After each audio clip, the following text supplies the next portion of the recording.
Our top stories tonight. Kwezi, the family friend of the president who accused him of rape, has died. The SACP's Nzimande claims alliance partners are spying on the party's senior members.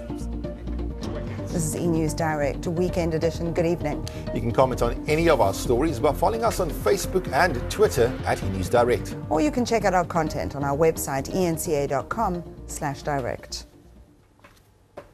President Jacob Zuma's rape accuser, Fezekile Nsukela Kuzwayo, passed away yesterday. She was known as Kwezi and was a family friend of Zuma. Her name was thrust back into the spotlight in August when a silent protest interrupted Zuma's speech at the IEC's Elections Results Center. In 1999, she discovered that she was HIV positive and thereafter became an AIDS activist. Zuma was accused of raping her but was acquitted during the 2006 rape trial. Earlier this year, former Intelligence Minister Ronnie Caswell spoke of how Kwezi broke the news to him. Jacob Zuma and I knew Kwezi and her parents very well. They looked after us when we were in danger and underground in Swaziland. And Kwezi was this lovely 7-year-old niece of ours. We were her uncles. She phoned me on the 4th of November 2005, I'll never forget it in my life. The words ring in my ear, was on my mobile. I heard her voice say, Uncle Ronnie, Jacob Zuma has raped me. SACP General Secretary Nzimande has warned alliance partners to refrain from spying on the party's leadership. He alleges there are leaders within the alliance who are intercepting the telephone calls of SACP leaders. He was speaking at the launch of the SACP's Red October campaign in Nshanga outside Durban today. To tap the phones of the national office bearers of the South African Communist Party is an act of aggression. We're going to treat it as such. This is what Nzimande had to say about the reports that senior SACP members were being spied on. He says it points to the exclusion of the SACP from the alliance, but the ANC says it's taken a decision to advocate unity. There is no reason why members of the ANC and the Communist Party can fight amongst themselves. It's one family. We're sending that message strongly. We're also saying amongst the ANC leaders, they must work on building the ANC unity. Scores braved freezing temperatures to attend the launch of the Red October campaign. It aims to address corruption and state capture by businesses. The party says it took its campaign to the troubled Nchanga area to try foster unity among the alliance. The area has seen tension between the SACP and the ANC. At least 4 SACP members have been killed in the area. We want SACP branches rooted in our communities, in the trade union movement, not in competition with the ANC, not in competition with COSATU, but in a complementary manner. Nzimande also used the occasion to call all leaders of the alliance to publicly condemn the destruction of property during the FISMA's fall campaign. Tuba Vilane, Nchanga. The ANC's Marius Fransman has distanced himself from views expressed by ANC Secretary-General Gwede Mantashe on university protests. Last month, Fransman resigned from the Western Cape Provincial Legislature, but he remains the leader of the party in the Western Cape, pending disciplinary processes. He was joined by other political, religious and civil society organizations to reflect on challenges plaguing our democracy in Cape Town today. Reflections on South Africa after 22 years of democracy paints an uneasy picture. Poverty, inequality and unemployment are just some of the challenges discussed. But university students' call for free higher education remains top of mind. Chairing the discussion, leader of the ANC in the Western Cape, Marius Fransman, says he disagrees with ANC Secretary-General Gwede Mantashe's stance on university protests. Comrade Gwede Mantashe said that universities must be closed. It's wrong. We fought, in our struggle, we fought that the doors of learning and culture must be opened. Religious leaders are questioning the moral values of students involved in the university protests. We understand the plight of the students, but also we're very concerned of how they carry themselves. We've seen that the space has also been manipulated now, that there are also elements of criminality. A former high school principal says higher education struggles have a direct link to primary and secondary education. Why do we not have the kind of unrest in the the high schools as opposed to the tertiary institutions? Very simple, is that 80% of our schools are non-fee paying schools. So fees is not important to the parents because they're not paying school fees, but the kind of education that they are getting is so degraded. Stakeholders hope to expand the dialogue to other provinces. RT Narsi, Cape Town. The Students' Representative Council at Wits is discussing the University Council's decision to resume classes tomorrow with some conditions. They include that ongoing protests take place in designated areas, vehicles entering campus be searched, and those caught carrying weapons will be disarmed and face suspension. Students are now discussing these conditions. Ngasho ukuthi lo mlayezo lobuya ku council yalapha eWits University usiphatha kabuhlungu kakhulu because number one leso sinqumo basithethe babodwa thina singaka involve kuleso sinqumo and basithethe lesinqumo badi ukuthi thina simephi ngikubuyela eklasini futhi lokunye kubuyela eklasini siyafuna sonke thina basibona siprotesta sonke siyi-SRC siyafuna ukuthi sibuyele emaklasini kepha kulesikhathi sanyalo angeke sikhona ukuthi sibuyele eklasini ngaphandle kwekuthi igovernment iphendule letinto lesisolo sibhekishela tona, and that is free education. So kulesikhathi sanyalo sithi sibhlungu kakhulu ngale sinqumo lesithethwe yi-university siku-mass meeting nyalo iqalile sitawu bese siyakhuluma sibafundi and then sibone ukuthi kusasa sichube kanjani. Dance, sing and juggle, but with limits, says the City of Cape Town. It's just implemented the Public Arts and Busker brochure. It contains time, noise and location guidelines for street performers. A new guideline for buskers and street artists hopes to ensure performers, businesses and law enforcement are all on the same page. Included in the guidelines are a 45-minute limit, allotted locations, and an instruction to adhere to the city's noise nuisance bylaw.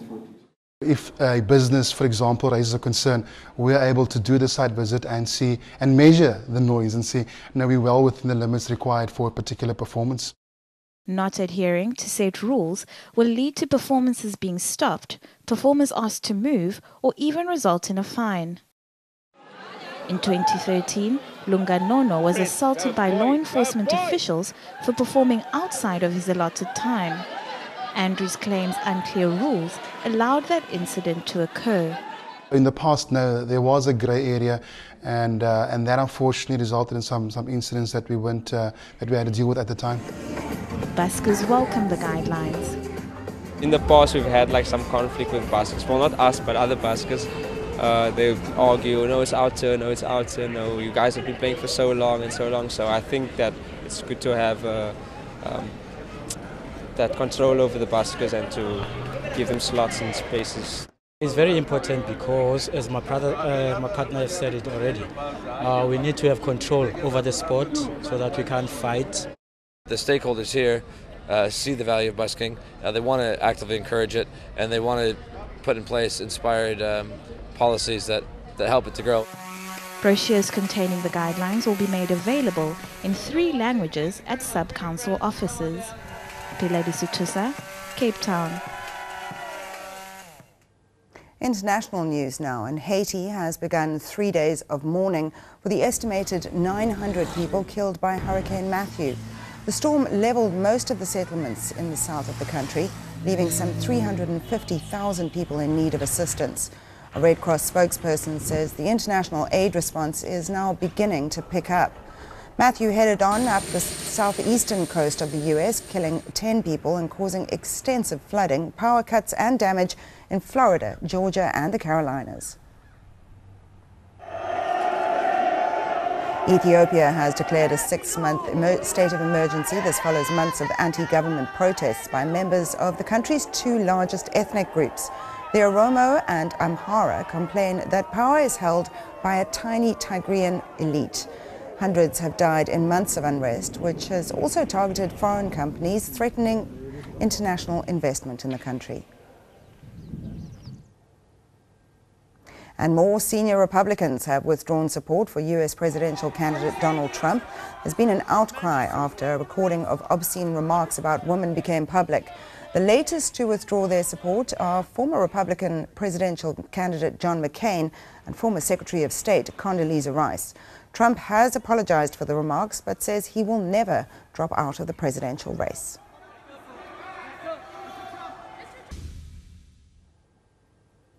The Makufe Cultural Festival in Bloemfontein is wrapped up with a bang. Chilly weather and rain didn't hold back fans who showed up in their numbers to hear their favorite artists.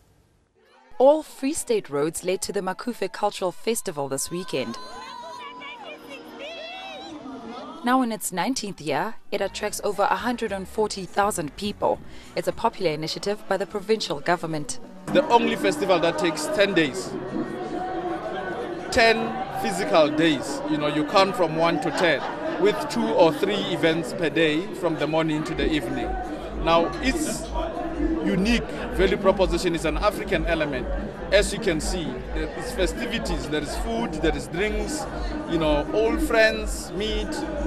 It's a networking platform, it is an activation platform for multiple brands. Makufe is a major money spinner for the Mangaung municipality. This past week, we also have the business-to-business networking platform at the Makufe Dome, where we saw the BRICS companies coming together with the local Free State business to do business-to-business type of an activation where they're exchanging deals, they're signing MOUs, they're signing contracts, and making sure that we know each other as the BRICS country. And for artists, it's a great platform. It's very important for South African music because it's not only driven by the international acts that they bring over, but the great jazz artists or blues artists that we grew up listening to always get a great platform to perform, and also what a great production. It's not like what's happening. While the weather was gloomy, fans' spirits were high.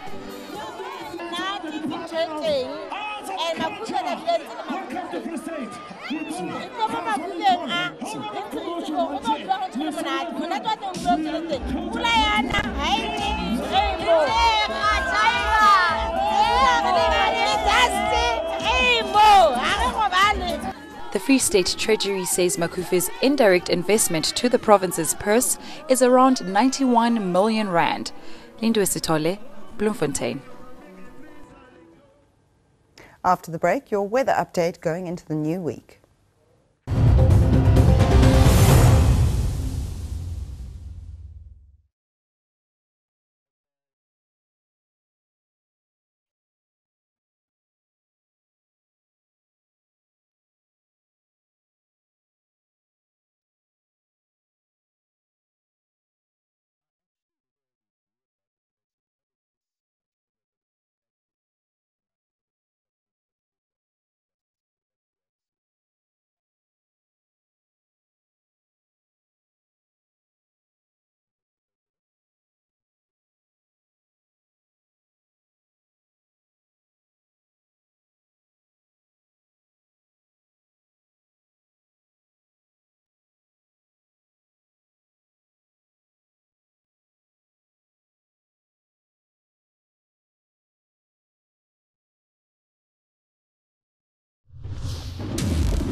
Hi there everyone and welcome once again to the Weather Centre. Let's take a look at your Monday's weather conditions, and it's going to be cloudy at first up in the far eastern parts with a bit of light rain along the escarpment, perhaps even the north coast of KZN, while in the west some high level cloud will be moving in. That cloud cover is going to move further into the interior of the country as the day goes on, while in the east things will slowly be clearing up around the eastern parts of Limpopo and Mpumalanga. A cold front will be approaching from the west, having little effect in the country for the meantime, and we only expect rain out of that by Tuesday. Looking at your detailed forecast, and a bit of light rain around Richards Bay very early in the day. In the afternoon, it's going to be partly cloudy and warmer all across the province. The Eastern Cape will also be warming up quite nicely. Some areas climbing into the low 30s for the afternoon, but for the interior, it's going to be a chilly morning. Many places dropping into the lower single digits. For the Western Cape, a warmer day lies ahead as well, but cooler air remains in circulation along the Atlantic seaboard. Hermanus, you reach a high of 21. Warming up in the Northern Cape as well, 25 as a maximum for Springbok and Calvinia, while Uppington will reach a high of 32 degrees. Mostly clear weather for the Free States. Bloemfontein very warm in the afternoon at 28 degrees Celsius. And after a cold morning in the northwest, it's going to be much warmer in the afternoon. Most areas getting into the low 30s. Let's take a look at Limpopo, where it's going to be cloudy over the eastern parts early in the day, perhaps even a bit of drizzle around Tsenin. That will also be clearing up quite quickly. And very similar conditions into Mpumalanga. A bit of cloud cover on the Highveld for the afternoon. We don't expect any rainfall during the second half of the day, but early in the day, a bit of light rain for eMakhazeni, Ermelo, perhaps even Mkhondo. And finally, for Gauteng, mostly clear and dry weather continuing in the province, and it's going to be another warm day all across the region. A look ahead to Tuesday, when a cold front moves across the southern parts, spreading rainfall from Cape Town in the morning towards Port Elizabeth by evening, and cool and wet weather moves up the eastern coastline on Wednesday. Very hot weather in the forecast up in the far northern parts, with a possibility for a few thunder showers.